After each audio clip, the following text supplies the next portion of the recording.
In 11 months, the United States Navy will break a law it wrote for itself. For the first time in modern history, America's carrier fleet is about to drop below the legal minimum and stay there for nearly a year. The Pentagon knows it, China knows it, and somewhere in Newport News, Virginia, 5,000 engineers are racing the clock to stop it. Their weapon? A $13 billion, 100,000-ton monster called the USS John F. Kennedy. The question isn't whether she's powerful enough, it's whether she'll arrive in time. But before we get to that, there's a quiet morning in Virginia you need to picture first. Act 1, the ship nobody has seen yet. On January 28, 2026, something massive slipped quietly out of Newport News, Virginia. No fanfare, no commissioning, just tugboats, a cold river, and a ship the length of 3.5 football fields heading for open water. That ship was the USS John F. Kennedy, CVN-79, and it was her very first sea trial. She finished builder's trials successfully on February 5, 2026, but this was a deadline test, because by that point, the Navy had already missed her original delivery date by almost 2 full years. She was supposed to be delivered in July 2025. Instead, the new target is March 2027, a slip the Navy blames on finishing certification of the advanced arresting gear and the advanced weapons elevators. And the price tag for all this waiting? A staggering $13 billion per ship. So what exactly are they still finishing on a vessel that's already 95% structurally complete? A 1,092-foot, 100,000-ton nuclear-powered supercarrier. The second ship in the brand-new Gerald R. Ford class. The most technologically ambitious warship America has ever tried to build. She was christened back in December 2019 by Carolyn Kennedy, JFK's daughter. That was over 6 years ago. 6 years of outfitting, software, and testing. And the strangest part? She still isn't ready for war because hidden inside her hull is technology where almost no one is allowed to go. The tech that makes her a monster. Underneath the Kennedy sit 2 A-1B nuclear reactors built by Bechtel, a company that beat out General Electric and Westinghouse for the contract. These reactors don't need refueling for decades. They push her past 30 knots and give her effectively unlimited range. But the real revolution isn't down in the reactor room, it's up on the flight deck. For 70 years, U.S. carriers launched jets the same way, and Kennedy threw all of that away. Older carriers used superheated steam, cables, and brute force to fling jets into the sky. The Kennedy uses something called EMALS, the Electromagnetic Aircraft Launch System. 4 electromagnetic catapults, no steam at all. The result? The Navy claims a 33% higher sortie generation rate than a Nimitz-class carrier. That means more jets airborne, faster in a fight. But a catapult is only as deadly as what it's flinging off the deck. Kennedy is built to operate around 75 aircraft. That includes F-35C stealth fighters, F/A 18E/F Super Hornets, EA-18G Growler electronic attack jets, E-2D Hawkeye early warning planes, and MH-60 helicopters.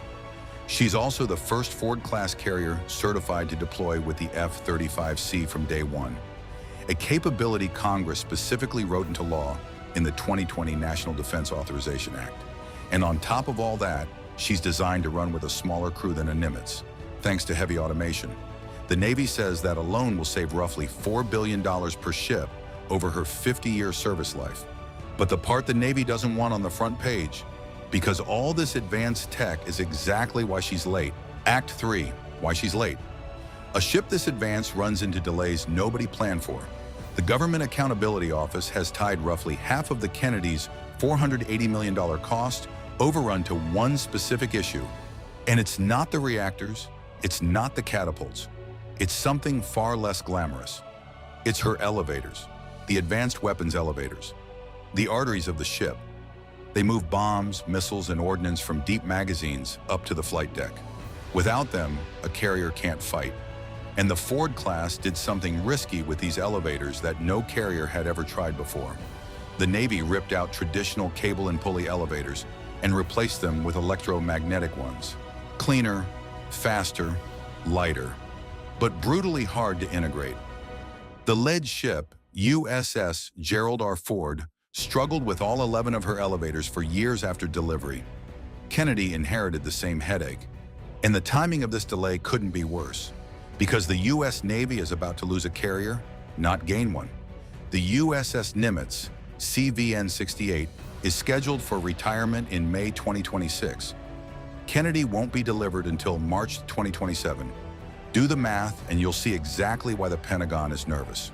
For nearly a full year, the U.S. carrier fleet will drop to just 10 operational carriers. That's below the 11 carrier minimum mandated by U.S. law under Title 10. It's a gap of months. Months without a replacement, months America's rivals already know about. And one country in particular has been watching that calendar very, very carefully. Are we on the brink of another war? Act 4, the geopolitical stakes. Look at a world map.